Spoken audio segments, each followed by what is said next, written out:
Hey everybody, I'm Chef Tom with atbbq.com, and this is smoked Wagyu brisket. Well, today we're smoking up a whole packer Wagyu brisket from our friends over at KC Cattle Company. Now, Wagyu, if you're not familiar, is a Japanese breed of cattle that's known for its intense marbling and fat content. And that fat content translates to flavor. Now, not only does it add a lot of flavor to this brisket, but that fat content's known to have a slightly lower melting point than, say, like an Angus beef, which translates for us into brisket in less time, which is one of my favorite things about it. We're gonna be cooking this brisket up today on the Yoder Smokers YS640S pellet grill, rolling right along at 275 until it's done. We're not wrapping, we're not doing anything else. Wide open, just smoke, flavor. So this is about a 7.5 pound brisket. Not a monster, but packs a lot of flavor. Just taking a look at, this is how it comes out of the package from the guys over at kccattlecompany.com, and it's pretty trimmed up, right? So if we're gonna orient ourselves here, we see this down here is the flat where our slices come from. This up here is the point where our burnt ends typically come from. We're gonna be cooking this whole. It's got a thin layer of fat on top, which I love. Not even gonna mess with that. On the back side, we've also got maybe a little bit excess fat right here, but for the most part, we don't need to mess with that too much. This is the edge of that flat muscle, and the point is starting here and kind of slides under now. So in between is that layer of fat that runs between the two muscles. And right here at the end, it's especially big and thick, so we might just cut that down a little bit because that's never really gonna cook down completely. So I'm just gonna be careful to make sure I'm not cutting into the meat. I'm gonna stay in the white, stay out of the red.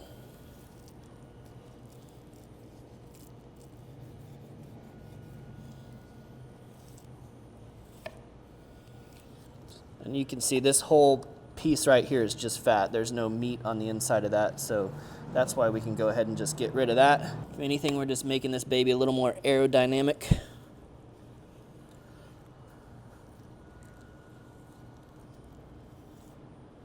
It's really that intramuscular fat that's gonna offer all the juiciness in this brisket. So any of that hard fat on the outside is unnecessary.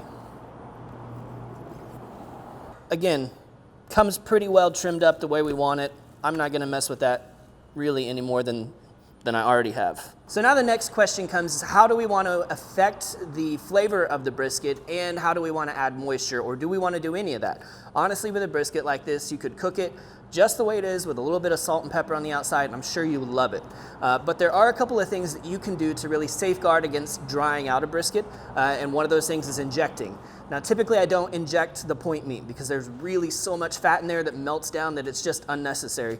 But I will inject the flat because it's a little bit more lean, and so it can take on some of that juice and retain that juice as it cooks. And if we're gonna do that, we might as well just add a little bit of flavor. So today we're keeping it pretty simple. We're gonna be using a very straightforward brine, the Cattleman's Grill Butcher House brine.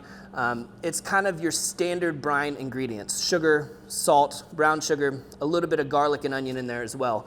And we'll just be mixing that with some beef stock and injecting it right into the flat. So we're not really changing a ton of the flavor. We're still gonna really get mostly the beefiness out of this Wagyu brisket, but we're gonna really safeguard and make sure that we have a juicy product in the end. So we're gonna start with about 1 cup here of beef stock, just unsalted beef stock.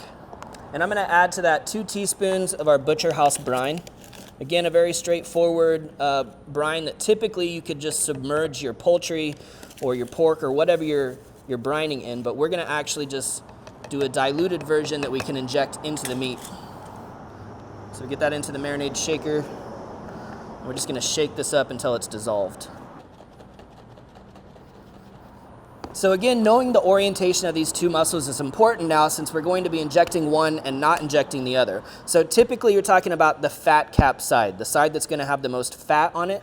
That's where you're gonna see the point sit on top, and honestly, you can almost see it through the fat, but it about ends right here.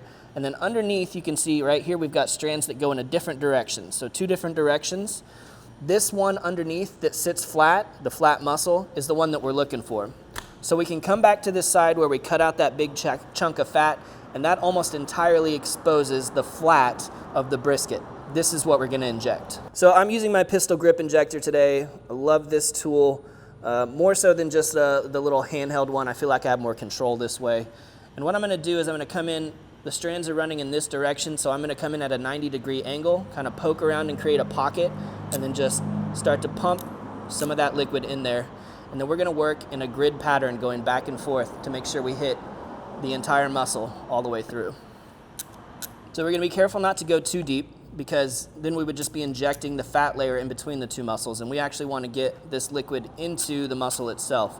You can see it start to plump up as we actually inject. And you're gonna see some of this come back out. Don't worry about it. Far more of it is staying inside the meat than it is coming out.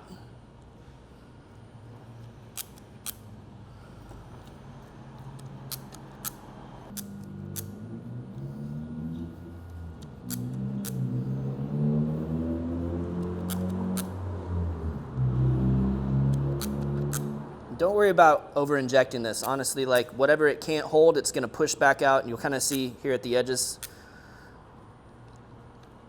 And that's all right. Okay, so that thing is really plumped up now. We got a lot of liquid in there. We're gonna start to season this thing from the inside out, as well as adding all that extra moisture. So we've got some excess moisture on the surface, and that's okay. We don't want too much. We do want a little bit there. It's gonna help keep that the seasoning stuck to the surface. In fact, we'll just kind of roll this around a little bit so we can get that happening on both sides. And then we're gonna get our rub onto the beef. Now there's 100 different ways you could go when you're seasoning your brisket. Totally up to you what you want that flavor profile to be. Today we're gonna go pretty straightforward with like steak seasoning ingredients. We're using the Cattleman's Grill California Tri-Tip. So this is big on savory flavors. Salt, it's got dehydrated vegetables in it like bell pepper. It's got a little bit of kick from some chili flake in there as well. Onion, garlic, all of those good things. So pretty big piece of meat here, which means that we can season it pretty generously. It's also gonna be cooking for a long time. So as these flavors meld into the beef, they're also gonna mellow out a little bit. One of the things I love about this specific rub is you can see how chunky it is. That really helps to develop a great bark on the outside. So we're gonna let that kind of set up for a minute before we flip this over, because we don't wanna lose all this as we flip to season the opposite side. All right, so that's pretty well attached. Let's flip this over. We'll just kind of do the same thing on the opposite side. I'm gonna get a little bit more of that liquid on the surface.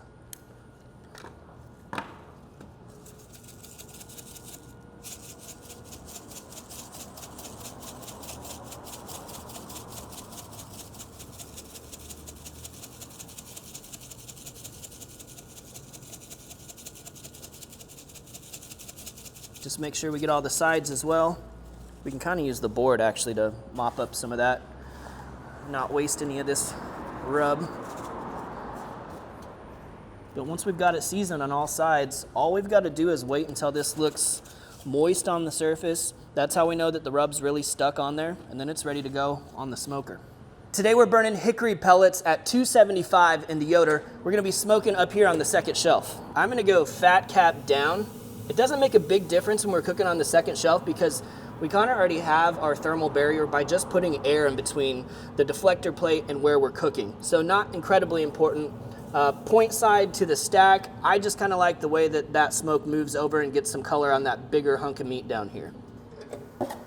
So for now, that's it. We don't need to mess with it. We don't need to open the door. We don't need to do anything. We just need to let this smoker work. We're gonna start to develop some really great color, some bark, start to melt down that fat. I mean, if you're itching to do something, you could like whisper encouragement through the door. I don't know. There's nothing else to do. We're gonna see you in a few hours. Well, we're right about 5 hours into the cook now. You can see the pit's still sitting right at 275 and our probe is reading at 175. Let's check out the color. Oh man, that smells incredible. Just a solid, like steaky, beefy brisket smell coming off of this. We've got our probe kind of situated down deep in the deep part of the flat. You can see how much this is really shrunk up. But that's the flat sitting right there and the point sitting underneath. Now we're getting some really great color, especially on this end by the stack. But we're gonna continue to develop that color as this breaks down, and we shoot for somewhere over the 200 mark when this is probe tender. Well guys, our brisket's been on for about 7 hours now, and it's really looking pretty good. I mean, the outside looks fantastic. We've been following the temperature.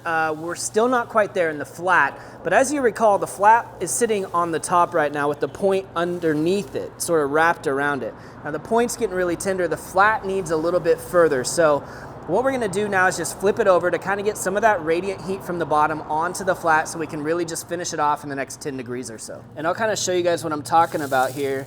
As I push on the flat, which is this muscle sitting on top, still some resistance. I mean, we're softening up for sure, but back here, this is that point meat.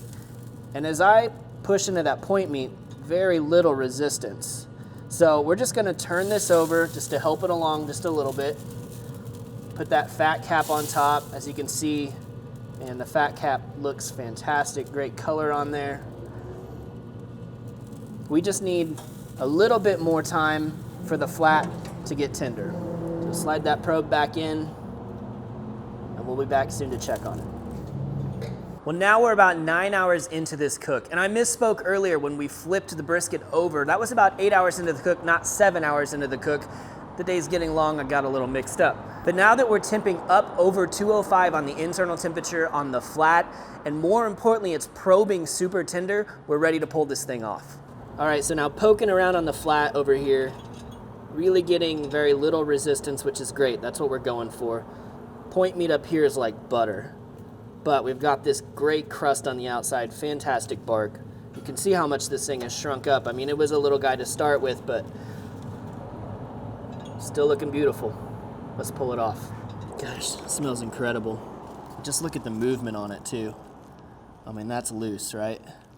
That is tender. Take a little peek. I can't. I want to grab this thing and take a bite out of it, but we got to let it rest a little bit, okay?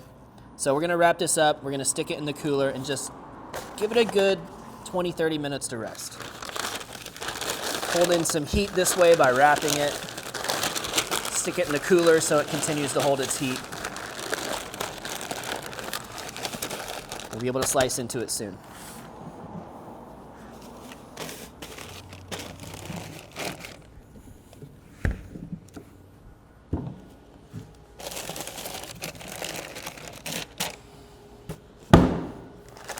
All right, so we're all rested. The resting's a really important part of the process when it comes to finishing off your brisket, because it really allows those juices that have all sucked up into the middle to redistribute evenly. And you guys can see that. If you rewind this video, go look at when we put this on, what it looked like. And then go look at that first update, how much it plumped up. It's because all those juices run to the center as it cooks. So we've got to give it time to really relax so that we get a juicy bite from one end to the center. Today we've chosen to cook this brisket open the entire time. A lot of times we wrap it. Sometimes we separate the point. As you can see, it's starting to separate right now, right there. Sometimes we separate these two pieces to make them cook a little bit faster. This is just a different technique. We have this conversation with people a lot. Why do you wrap it, or why do you not wrap it, or why do you separate the point and flat, or why don't you? Honestly, it's all about what's important to you. In this case, this Wagyu brisket I know has a ton of fat in it, and we injected it, so I know it's gonna have tons of moisture in it as well. So that tells me we don't necessarily have to wrap this. If you're working with a lesser brisket, something that you just picked up at a big box store, you're not really sure the quality of it, maybe you wanna inject that and then wrap it and add more injection when you wrap it to really ensure that you get a juicy brisket in the end. It's all about trade-offs. With that wrapped brisket, the bark's not gonna be what it is on this unwrapped brisket. When you separate the two pieces, you may be able to cook it a little bit faster, but maybe you don't get the full experience that you're looking for with a whole brisket. So it's really about deciding what's important to you. So here's a fun part. We're gonna pull this fat back a little bit and look and see the muscle fibers of this brisket on the flat are running in this direction, which means that we wanna slice in this direction to get our slices out. When we get over here to the point, you can see the fibers are going this way.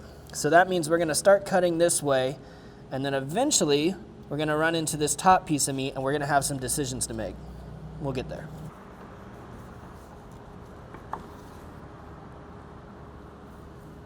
We're gonna go for some roughly pencil thick slices of brisket here.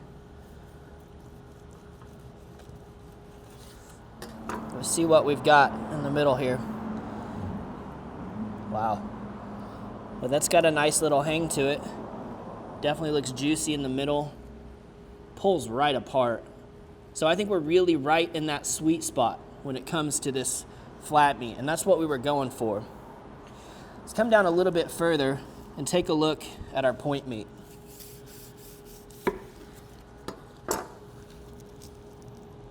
Well, yeah, that fat in the middle, fully rendered out now, and that's what's making this so juicy.